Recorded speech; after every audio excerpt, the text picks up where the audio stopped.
Another road closeout game opportunity for the Phoenix Suns on Thursday night in Dallas. Can they get the job done, and what has to happen for them to do it? Damon Allred is here. We'll break it all down on today's Locked On Suns.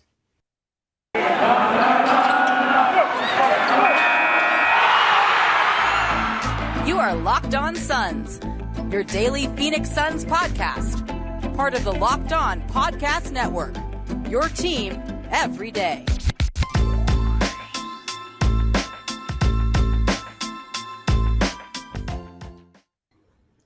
We are back. This is Locked On Phoenix Suns. We are part of the Locked On Podcast Network, and I'm your host, Brendon Kleen, a credentialed media member covering the Suns for the past 5 seasons and a contributor at Suns.com and Dime Magazine. Thank you for making Locked On Suns your first listen today and every day. Hit that subscribe button, hit that follow button wherever you're finding us. We're everywhere on podcast platforms, and we are on YouTube. So if you're finding us there, a big thank you. Again, hit that subscribe button. And if you want other people to find the show, if you want to have a lively debate, as all Suns and Mavs fans have come together and done purely nicely, I'm sure. Leave a comment below. Tell me what you think the key is for Game 6. Throw a Go Suns in there. We're getting outnumbered by the Go Mavs people, guys. I don't know if it's just the entire population of Slovenia or what's up, but we need reinforcements. So drop a comment below on YouTube, and that will support the show as well. All right, we're going to get into everything you need to know ahead of Game 6. What matters, what doesn't matter, and what are sort of the big picture narrative stuff hanging over this series, because there's been a lot of it. And joining me to talk about all of that is Damon Allred. He's a writer at Bright Side of the Sun and Zona Hoops. It's been a long time, Damon, but I wanted to get your thoughts because I did not get a chance to really comment on the nonsense, the BS, the camaraderie, so to speak, between these two teams in Game 5. Marquise Chris getting ejected, Bismack Biyombo getting ejected, Marquise Chris charging Bismack Biyombo backstage, basically. All of it. What is going on here? Is this just normal, or do these teams hate each other more than they should? I think that there's no aspect of more than they should, but there's certainly more than most second-round opponents hate each other. You can trace that back to the Steve Nash Maverick connection. You can trace that back to the 2018 draft with the Luka Ayton debate that, frankly, both sides have been right about so far. You can make the case.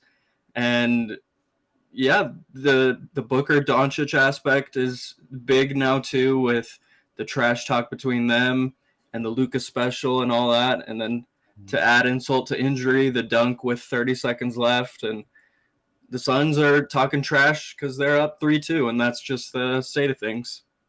Yeah, I want to talk about the Marquise Chris Bismack Biyombo play just a bit because, again, I didn't get the chance to yesterday. First of all, leaving any baggage that Marquise Chris has among Phoenix residents aside as much as I possibly can, although I'm sure that's clouding how I'm thinking about this. The idea that Bismack Biyombo was supposed to have the ball swing to him and then just completely ignore the opportunity to dunk the ball. He caught the ball under the basket, okay? If he doesn't score there, what happens, or what is bound to happen, is that the Mavs then try to steal the ball from him. They try to foul him. They do whatever to stop the clock. He got the ball in a position to score. And the idea that Marquise Chris, he can't even get on the floor in this series, and he finally gets the opportunity to, and what he does with that opportunity is gets in a fight with somebody is, it's just embarrassing. It's embarrassing. It's bad. It's not ideal. It's not what you want. So I don't know if you have comments on that, but there's also the Booker selling the flagrant foul on Dorian Finney-Smith in the third quarter as the Suns were basically carving out a lead that they would not relinquish. And then footage comes out afterward. And you can honestly even see it on the broadcast quite a bit. You can read his mouth saying the Luka special, basically saying Luka flailing around on the floor is a trademark that Booker is stealing in that situation. Just hilarious. To me, it's like part of what's been fun about this series is that Luka actually matches it. Not to say in round one that guys like Alvarado or I guess Jackson Hayes, whatever, Herb Jones weren't matching it also, but they're bringing out the best in each other. I genuinely think that. And that's pretty cool. Like, I think it could be the beginning of some type of rivalry. I think this is the type of playoff battles that fans remember. This is what we watch this stuff for. Like, does it piss the other side off when one star does something obnoxious? Of course, but great. So what? That's kind of the point of all this stuff. What do you make of all of it? Is this going to be a rivalry? Yeah, I think as long as Luka's there and as long as Dallas is putting themselves in a position to make the playoffs and advance in the playoffs and the Suns are doing the same, I think that it's going to be a matchup we see almost every year. And as for the Bismack Chris incident, like brings you back to baseball things with unwritten rules. And frankly, I have not seen an unwritten rule in baseball that I like. They're all stupid. And truly, if you're there with a chance to dunk, I'm gonna dunk it. Like everyone should be dunking it if they have a chance to dunk it. Yeah, I mean, if your argument for swinging at somebody is that they dunked instead of laying it up, if that's the problem, that's also ridiculous. I just it's silly, and I would honestly take it a little bit better.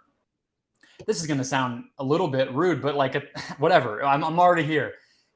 It would be one thing if the guy that Biyombo, quote unquote, disrespected in that moment mattered in the series, had earned the respect of the Suns. This is a bench player who's done nothing. Who there's nothing owed to Marquise Chris in that moment. He has not done anything to win the games that the Mavs have won. He has not fought to try to keep them from losing. He's out there as a white flag.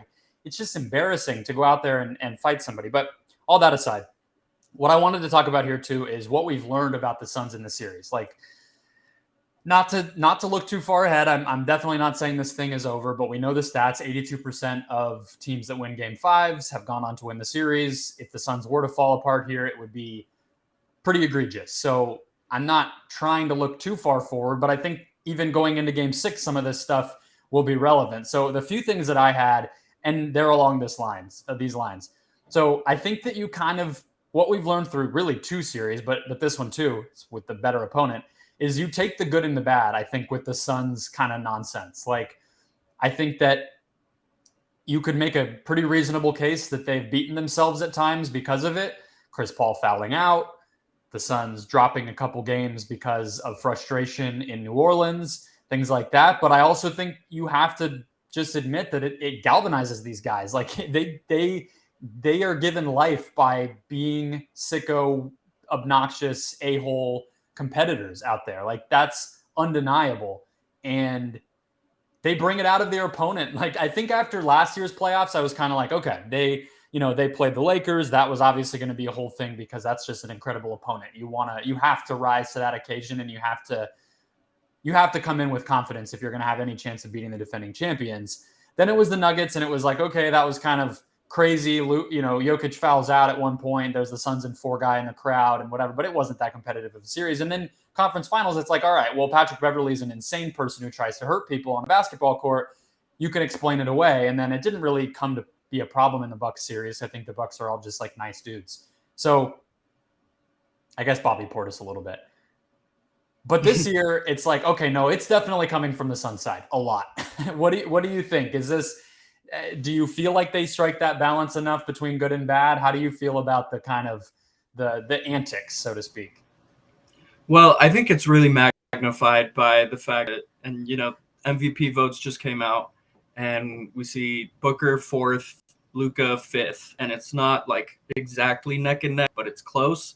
And so just the fact that the two most vocal pieces to the animosity in this series so far are both to that caliber, where they're both finishing top 5 in MVP voting.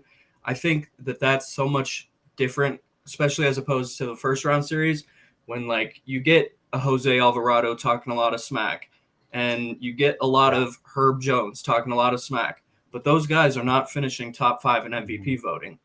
Yeah. And so that really does a lot to magnify it, I think. Mm-hmm. Do you think it's had an impact on the games? Do you think that the mistakes that we've seen from the Suns are related to that, or do you think it's just basketball is one thing. That stuff is extra, and it probably doesn't impact the result. Probably a little more on the latter, but at the same time, in games 3 and 4, it really felt like there were momentum swings or shifts that really pushed those games out of hand for the Suns. So I feel like they could do a better job of staying level-headed when they need to be, and then being able to be that petty team that crushes your throat when they're doing so on the court as well. Yeah, I think that's a fair way to put it. I think it definitely has impacted Chris Paul in this series and in the last series. I think he's the probably singular guy you point to and say when he's distracted or focused on the wrong things or just messing around too much, it really ripples through in a lot of different areas because so many guys on this team count on Chris to make them better versions of themselves. And then when that doesn't happen, when he's not at his best, then they're not at their best. And we obviously see the impact that can have. Most of every single loss the Suns have suffered in this playoffs has been because Chris Paul didn't play well or didn't play good enough. So with that in mind, I do have one more observation, lessons from this series, but I want to kind of actually swing it into what we saw in Game 5 and what we can expect in Game 6. So that's what we'll hit next. First, though, guys, today's show brought to you by BetOnline. Our partners at BetOnline continue to be the number one source for sports betting needs and all of your sports betting info throughout the year, throughout the entire sports calendar. We just had an insane Kentucky Derby where a horse, I don't know the names of any of these horses, but 80-1 is obviously going to get your attention no matter what. You also have the basketball playoffs. You have the MLB regular season, and BetOnline is the number one place to go throughout all of it. Analysis, news, podcasts, up-to-date info, in terms of odds. You have live betting. You have lines like this series that are getting updated every single day. Let's see. Suns minus 750, which totally makes sense after a Game 5 win. But what's interesting, 76ers Heat are only minus 400 despite winning their Game 5. So, and they have home court just like the Suns do. So just keep an eye on these things. The Warriors are minus 7,000, which is a little depressing. Obviously, don't like to see John Morant go down. But whether it's the NBA or any other sport throughout the year, BetOnline is the place to go. Head to the website today or use your mobile device to learn more about the trends in action. BetOnline, where the game starts. All right, Damon. So Deandre Ayton was the guy that I was going to highlight here. I think if I'm coming away from 11 Suns playoff games now, I think he's unquestionably raised his game another level this year. I think that comes with a caveat, though, and it's almost like in parentheses when he's engaged. And that has continued to be a little bit of a problem. I think you could obviously see the difference between games 2 from 1 to 2 through 4, and then from 2 through 4 to 5. It's very difficult to know what version of DeAndre you're going to get. He gets up for these big ones, but he doesn't always get up for every moment of every game, and that matters when you get deeper into the playoffs. So what have you thought of Ayton versus what we saw from him last year? How have you seen him improve or add to his game, change his game as we've kind of made our way through 2 rounds now? Yeah, he's been a lot more inconsistent, I guess is the best word for it, in this playoffs than last playoffs. And I think part of that is just due to he's able to handle a lot more of the offensive load than he was asked to do in the last playoffs. Like there was a certain play in Game 5 when, and this is probably the only bad play of his during that game, is when he catches the ball just inside the mid-post area and he's got a wide open lane, but instead he just turns the wrong way and dribbles into traffic and has to pass out. But I think overall he's shown up in the home games, at least. It seems like he's a lot more, swayed by his own fans. Yeah. And isn't like Booker, in where we see Booker a lot, relish in the booze of a road game. Oh, yeah. And I don't think Ayton's really built that way. But, in Game 5, he gets back to it. He says that in almost those exact words after the game, too, is he feels like he got back to that Game 1, which was a goal of his going into that game. So I think that's promising. Yeah. Ayton's averaging more points, a higher field goal percentage in the playoffs than he did this regular season. Which already from last regular season to this regular season, he made strides. And now from this regular season to the postseason, yet another step forward, which is obviously good to see and has helped the Suns a great deal. I mean, he was in game 3 of that New Orleans series. I've said it multiple times already. That was one of the better games that I think I've ever seen him play. He's been important in 2 big Suns wins in this series, but let's fast forward to this game 6. So flipping things over to the Mavs just a little bit, the biggest question I think I have, at least coming out of game 5, heading into game 6, is can Luka rediscover really the best version of himself? The guy that we saw, I think game 3 was the best game that Luka's had in this series, even though it wasn't his highest point total. Obviously game 1 was, but what did you see from how the Suns handled Luka, how Luka played in game 5? Do you think he's capable of more in game 6? And how do you see him getting there, if so? I wonder if there's a little bit of fatigue starting to set in with Luka. He's been better at the start of games recently, and I don't think the Suns were doing anything all that different from what they've been doing in their approach with Luka. A lot of it is playing straight up and then helping where available, zoning up where available. But for the most part, they've just been playing him straight up, even if that's Biyombo out on the perimeter against him. And I think just the physical toll of having to carry such a load for this team and the mental and emotional toll of, all those capital N narrative things that you were talking about. I wonder if it's just starting to wear on him a little bit as we get later on in this series. Yeah, I absolutely agree. That third quarter when the Suns were making their run, the weird thing about that run is we've seen Suns runs throughout the past 2 years where they turn it on in an instant. And it's a 10-0, it's a 12-0, it's a 15-2, it's a 20-4, in a few minutes. That run was long. It was mostly because the Mavs could not score. The Suns' offensive execution in that stretch in the third quarter was good, but not elite. I mean, they only came away with 110. I know they scored 61 in the second half and 33 in that third quarter, but it felt like they had like 40 points on the table, maybe more, and just based on the looks they were getting and everything else. That was a lot to me about the Mavs not being able to put the ball into the basket, and Luka looked gassed, I think, for sure. Bigger conversation to be had about this play style and how much is put on Luka, et cetera, et cetera.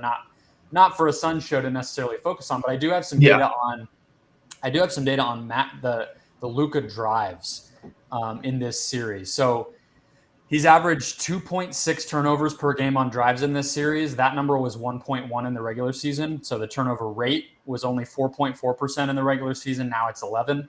He's passing out of drives on 43% of them. It was only 39% in the regular season. You'd think that should be the flip, where he's getting to the basket as a scorer more when he needs to. He's shooting field goal attempts, free throw attempts down. He's just not in position as a scorer. I think the biggest thing, it was in that third quarter, but it was throughout the whole game. Big credit to Cam Johnson for holding up better. I think you have to say that he did that. But Luka had been looking at Cameron Johnson as a feast in games 1 through 4. That just didn't happen in game 5. He was taking pull-up threes over and over when Cam Johnson was isolated on him and not even testing the matchup. So that to me was a perfect example of like Luka is just not in attack mode. I don't know if he really can be. The Mavs shooters is the other thing I want to ask you about. So one of the things that I think is just so tough in these games when you're looking at a 1-game sample or even a 5-game sample is, did the Mavs shooters really get that many more difficult looks, or did they just miss? And I feel like in my recap show yesterday, I was like arguing with myself, delirious at 11:30 at night, just trying to like come down on one side of this or the other. What do you think? Because I agree with you that they didn't really seem to do anything terribly different against Luka. Do you feel like they did anything different to contest back on those shooters? Do you feel like the looks were actually more difficult, or did we just get a cold night from Dallas? Yeah, so I was looking at a lot of the defensive tracking numbers up on NBA.com, and the Cam Johnson stuff that you were mentioning too stood out to me a lot. No other Suns player defended on more shots than Cam. Cam was at 18 field goals defensed, and the next closest was 12, and that was Chris Paul. And obviously, Cam isn't even playing close to the minutes that Chris Paul is.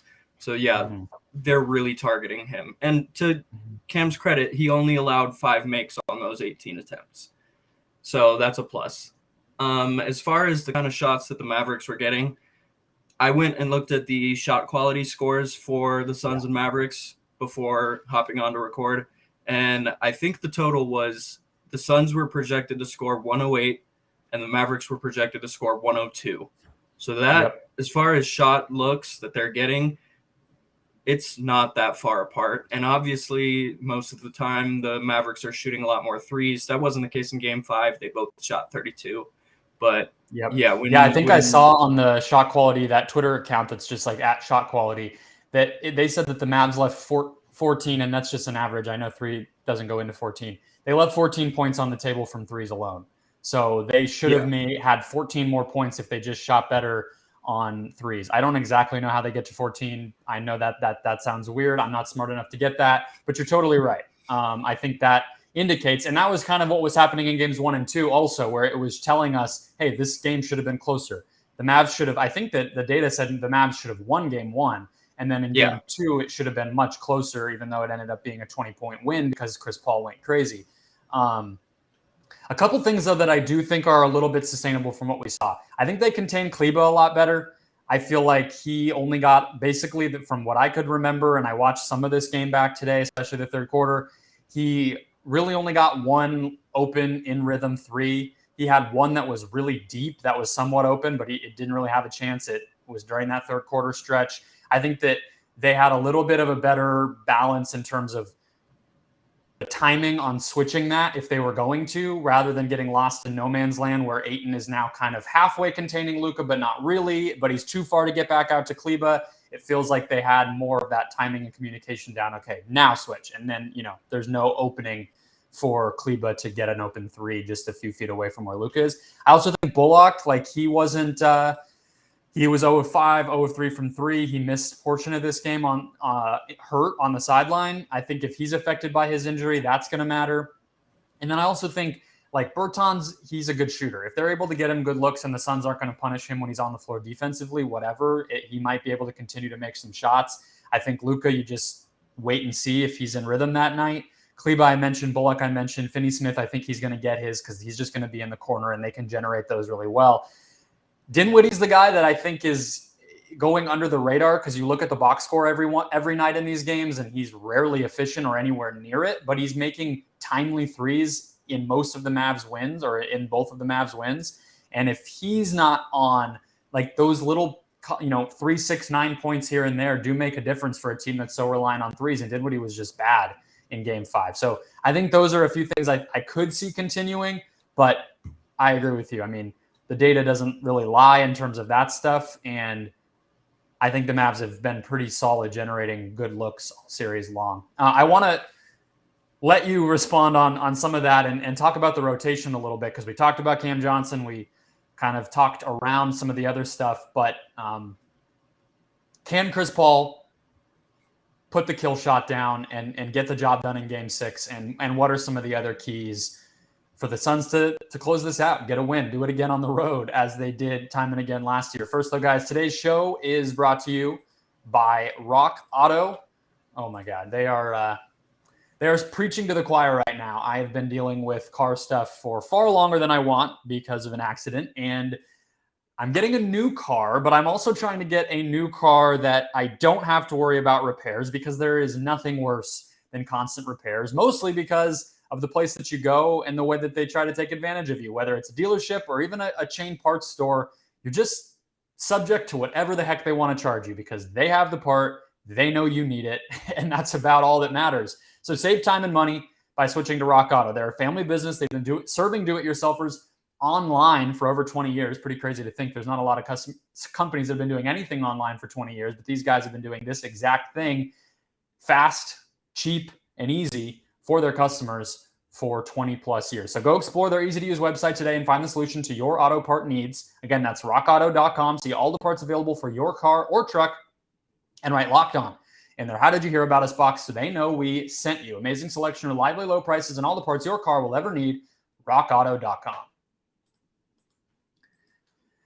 All right, Damon. So I don't know if you had any additional thoughts on the Mavs three-point shooting, but the other thing I wanted to quickly hit on in terms of another key is the rotation. And it goes right in line with Chris Paul because Cam Payne finally, mercifully, not mercilessly, that would be a little cruel from the part of Monty, mercifully finally hit the bench. And Landry Shamet stepped up big time in his place, and I think that was a lot of why Booker and Paul looked better, felt more comfortable. The offense just churned for all 48 minutes rather than having these little black holes of Cam Payne playing where it kind of degrades into, bad shots from time to time. So do you think Shamet can keep it up? And again, if you have any more thoughts on the Mavs shooting, because I do think that's just – you have to pay attention to it. It's been swinging these games.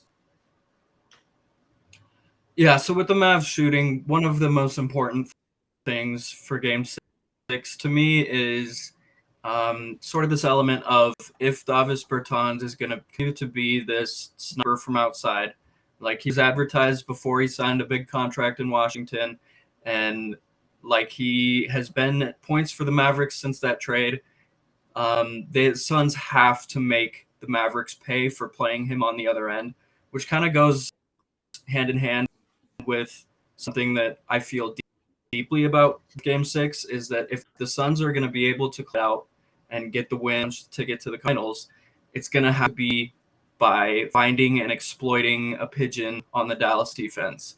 And whether that's Luka or Bertans or anyone that they can possibly find and exploit in that way, it's got to happen in Game 6 if they want to come out with a win. Yeah, I think that's fair. I tend to feel like, so there was some of Booker doing that, I think, in Game 5. Not so much in the isolation way that we see some teams do it that, LeBron or James Harden made us kind of recognize better. But Booker the Suns were running like they almost, dumbed down their offense at times in Game 5. And they were just running like little dribble handoff, almost, Kansas style weave offense at the top of the key. And then just Dallas was getting pulled in too many directions, it felt like. And the Suns shooters were obviously making shots, and Booker was just relentless getting to his spots in the mid-range and making them. I think, though, if you are sort of being more purposeful about who is going to be the one to, run a screen and roll or initiate a set that kind of pings the wrong guy and makes that person guard, it's always Chris Paul for this team. And I agree with you that they have not done the best job exploiting stuff like that in this series. I think Game 5 shows us an example of they didn't really have to or didn't do it as overtly, and they still won. But again, I don't think you can count on the Mavs to be so cold. So this was one of the things I wrote down. I just don't think that any of the Mavs bigs have been able to stay with Chris on a switch. Like I thought going into the series, we could see Kleba be able to do that, similar to what, Draymond Green has done. Not to say that they're the same type of player, but that sort of, put your big man on Ayton or even put him on Chris and you just are comfortable giving up that switch. I don't think the Mavs should want to live with that. I think that Chris has gotten to his mid-range stuff over the top of Kleba as well as Powell and obviously Bertans.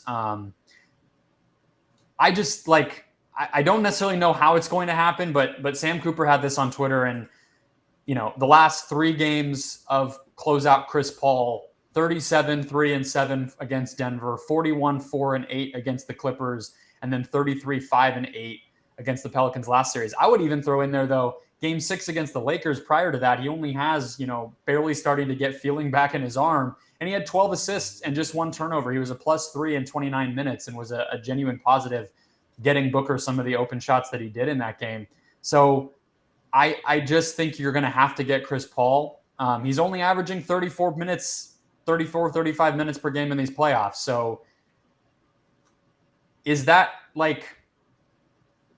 I don't know. Sometimes it's so hard to analyze this stuff because it's like, does Chris Paul just go supernova? That's an impossible question to necessarily answer, but I definitely feel like he can. Yeah. And part of that is due to Shamet and if he was able to be in Game 5 and how the Suns completed that perfect, nice and clean stagger between Paul and Booker. And Shamet was really showing all the things that you always wanted out of Payne, just this decisive confidence in running the offense and being smart about it, not being decisive in the wrong ways. And I just think that if he's able to do that at all, and Paul is able to get any sort of meaningful rest in the first half while the game is still competitive, then I think in the second half, he's absolutely primed to go supernova.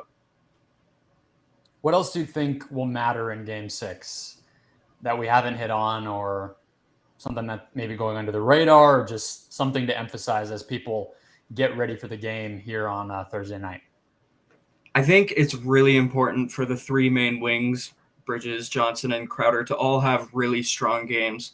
And that's assuming Crowder is able to come back from the shoulder thing. I think Monty said that he should be fine. Is that right? Yeah, he's not on the injury report. They just released it while we were recording. He's not on there. So maybe he'll be hampered, but he's not going to miss the game, it doesn't look like. Yeah, I think all three of those guys have to be really solid, especially on defense, and they can't be turning over the ball a ton. And as long as they're able to be solid, then I think it'll give the Suns a chance. And when I mean solid defensively, I mean especially on like the ancillary pieces for Dallas, the Dorian Finney-Smiths and Reggie Bullocks and all that. I think that's going to be the most key to being able to set up a win in Game 6. Yeah, I mean, it's overly simple, but I just think like this series was always going to come down to me to, who defended the opposing team's pick and rolls the best. And I think the Suns have won that battle more times than the Mavs, and that's a good portion of why they've won. And I've talked about pace a lot too, because, if you're, especially against a team that takes so many threes, if they're missing shots, if you're forcing them into misses more often than they usually miss shots, then you're going to get long rebounds, you're going to get turnovers, you're going to get those errant passes that Luka's throwing, and you're going to be able to run. Like, these teams don't run. They run cool, pretty sophisticated pick and roll offense a lot of the time, but they're not, trying to do Warriors type stuff on offense. They're not throwing the ball into Joel Embiid and whatever. They run pick and roll. That's what they do. And I think you're right. Like, if the Mavs shooters feel the Suns defense as much as they did at the Suns' best in this series, and if Luka continues to play less than his most 100% aggressive version of himself, and it's not to discount what the Suns need to do on offense, but I don't think the Suns' offense has been a problem much of this series. I just think the Suns win. I think that's been the case all along. You could say, okay, the Mavs shooters probably shoot better, the role players probably play better at home, but I don't know. I don't buy into that so much to the point where I think the Suns need to worry about it. So yeah, I don't know. I feel pretty good that the Suns, if they just can replicate, most of what they were able to do in Game 5, I think they come away with the win.